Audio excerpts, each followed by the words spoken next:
Hi guys. सो आज मैं आप लोगों को पढ़ाने जा रहा हूँ बायोलॉजी का first chapter, that is life process. So biology को रट्टा मारने की कोई ज़रूरत नहीं है बायोलॉजी में। बस वही जो मैं समझाऊंगा वो समझ ले और स्क्रीनशॉट लेते रहे। जो नोट्स मैंने यहाँ बनाए हैं देखिए, आप देख सकते हैं, ठीक है। ये सब का स्क्रीनशॉट लेते रहे और बुक से भी मैं पढ़ाऊँगा, बुक से भी मैं आपको देते रहूँगा इम्पोर्टेंस, वो भी आप ले, ठीक है। बायोलॉजी को रट्टा मारने की कोई ज़रूरत नहीं है। बायोलॉजी को जस्ट समझे और अपने लैंग्वेज पे लिख दे। एग्ज़ाम पे लिखने के बाद बस फुल मार्क्स लेके बैठो सब, ठीक है। बायोलॉजी कुछ टफ नहीं है, ये जस्ट अंडरस्टैंडिंग के ऊपर है, ठीक है। बायोलॉजी को मेमोराइज करने की ज़रूरत नहीं है, ठीक है गाइस। सो आज मैं आप लोगों को पढ़ाने जा रहा हूँ first chapter, that is life process. So guys, आप सब बायोलॉजी पढ़ रहे हैं, ठीक है। सो कोई मुझे बता पाएगा what is the meaning of biology, ठीक है, as it is in YouTube, okay. So nobody can answer me now, so let me tell you the answer. Biology. Bio stands for living. Bio stands for living, and logy, as you all know, stands for study. Bio का मतलब living है, living मतलब living things like animals, plants, ठीक है, and logy means study. So biology means that biology means the study of living organism like plant, animal, both are living, ठीक है। सो chapter का नाम है life process. So what is life processes? जब आप chapter का नाम ही है लाइफ प्रोसेसेस, तो व्हाट इज लाइफ प्रोसेस?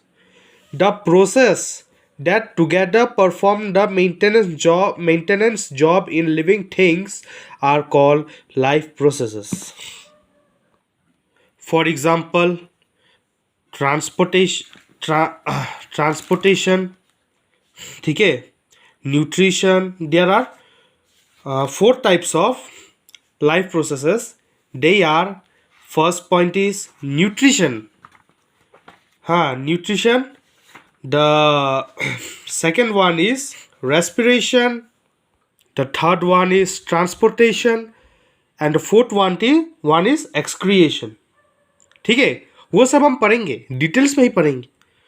सो ये लेक्चर 1 का वीडियो है। बेसिकली ये चैप्टर 1 में 4 लेक्चर्स पे डिवाइड कर रहा हूँ, ठीक है। सो लेक्चर 1 आपका फुल्ली न्यूट्रिशन पे बेस्ड होगा। सो फिर न्यूट्रिशन के बाद आपका सेकेंड लेक्चर वाला वीडियो रेस्पिरेशन पे बेस्ड होगा। थर्ड लेक्चर वाला वीडियो ट्रांसपोर्टेशन पे बेस्ड होगा, जो कि थोड़ा सा कॉम्प्लेक्स है, जिसे मैं इजी बना दूंगा ट्रांसपोर्टेशन को। और द थर्ड वन और the fourth one, that is fourth lecture will be based on excretion. बहुत इजी है एक्सक्रिएशन, ज़्यादा कुछ नहीं है उस पर, ठीक है। सो चलिए शुरुआत करते हैं। Now comes nutrition, the first part of life process. चलिए पढ़ लेते क्या लिखा हुआ है यहाँ पे। गाइस ये नोट्स मैंने बनाया है, हालांकि मैं थोड़ा ही बना पाया हूँ, बाकी सब मैं आप लोगों को बुक से पढ़ाऊँगा, ठीक है।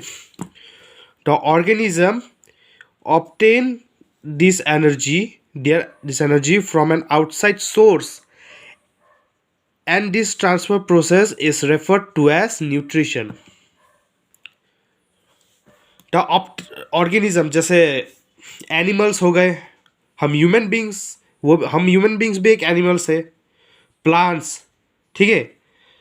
हम एनर्जी कहाँ से ऑब्टेन करते हैं, कहाँ से लेते हैं? फूड पे हमारा कार्बोहाइड्रेट्स, फैट्स, विटामिन, मिनरल्स, वो सब न्यूट्रिएंट्स मिल जाते हैं। तो उसी से हमें एनर्जी मिलती है। अगर हम एक दिन बिना खा के रह सकते हैं, हम सब रह सकते हैं। 2 दिन मुश्किल होगा, 3 दिन, चौथा दिन तो शायद हॉस्पिटल भी पहुंचने का नौबत आ जाए।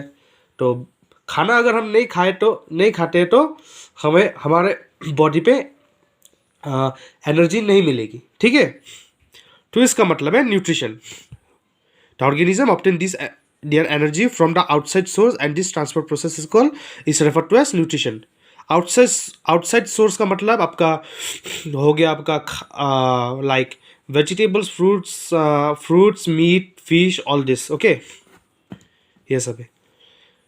अभी न्यूट्रिशन का मेन डेफिनेशन पे हम आ जाते हैं। ये इंपॉर्टेंट है फ्रेंड्स, प्लीज स्क्रीनशॉट ले ले, ये वाला इंपॉर्टेंट है।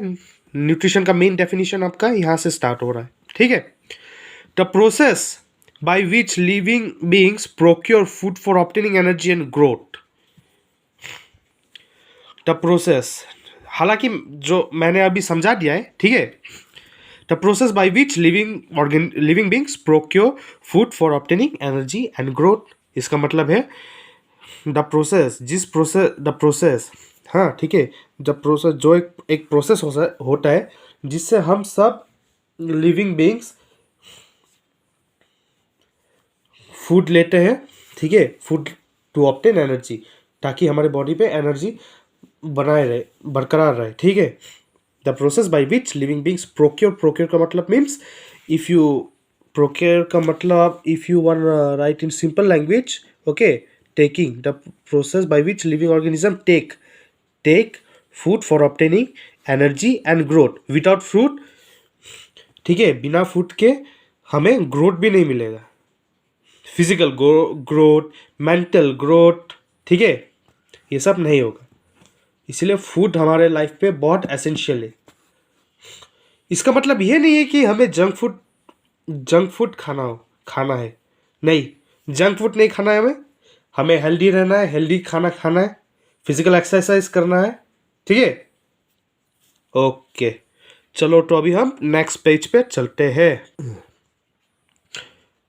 न्यूट्रिएंट्स, अभी हमारा न्यूट्रिएंट्स, ठीक है, न्यूट्रिएंट्स क्या है? Nutrients are compound in food essential to life and health, providing us with energy, the building blocks for repair and growth and substance necessary to regulate chemical processes, ठीक है। Nutrients मतलब एक compound होता है food के अंदर, जैसे कि न्यूट्रिएंट्स मतलब एक कंपाउंड फूड के अंदर होता है, हाँ, example protein, fats, vitamin, minerals, all this are present. Protein हमें दाल पे मिलता है, मीट पे मिलता है, ठीक है, कैल्शियम हमें मिल्क पे मिलता है, ओके, बायोटिन हमें एग पे मिलता है, प्रोटीन भी हमें एग पे मिलता है। ये सबको हम क्या कहते हैं? न्यूट्रिएंट्स। ये सबको हम न्यूट्रिएंट्स कहते हैं, ठीक है। अभी अब देखते हैं हम न्यूट्रिएंट्स कैसा हेल्प करते हैं। न्यूट्रिएंट्स हमें एनर्जी प्रोवाइड करता है, फर्स्ट पॉइंट। सेकेंड पॉइंट, ये हमारा डेड टिश्यूज को रिपेयर करता है, ठीक है। थर्ड, ये हमारे ग्रोथ पे हेल्प करता है। और फोर्थ है आपका regulate and substances necessary to regulate chemical processes. हमारे बॉडी के अंदर केमिकल प्रोसेस हो रहे हैं, अभी भी हो रहे हैं केमिकल प्रोसेस, तो उसे भी रेगुलेट करता है वो, ठीक है। तो लेट्स सी नाउ, न्यूट्रिएंट्स आपका क्लियर हो चुका है, ठीक है। So now let's see this types of major nutrients. Types of major nutrients: carbohydrates, fats, protein, vitamin, mineral and water, ठीक है। ये सब हमारा मेजर टाइप्स ऑफ न्यूट्रिएंट्स है।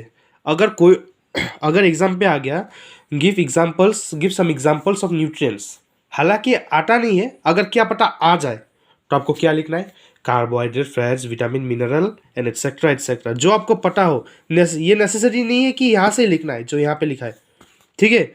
न्यूट्रिएंट्स का डेफिनेशन भी यही है, ठीक है। न्यूट्रिएंट्स भी अगर आ जाए तो लिखना, आप यहाँ से आइडिया ले लेना पहले, फिर उसी तरीके से आइडिया लेने के बाद आप अपना आंसर खुद फ्रेम करना करके, ज़रूरी नहीं है कि मेमोराइज करें। Biology is not meant for memorising, okay guys. So now let's go to next topic, that is features of nutrients, ठीक है। First point, its deficiency in the body should lead to a deficiency disease। अगर हमारे body पे किसी भी चीज़ का nutrients ना हो, हाँ, अगर किसी भी चीज़ का न्यूट्रिएंट्स ना हो तो एक डेफिशिएंसी डिजीज बन जाता है। ठीक है, एक डेफिशिएंसी डिजीज बन जाता है।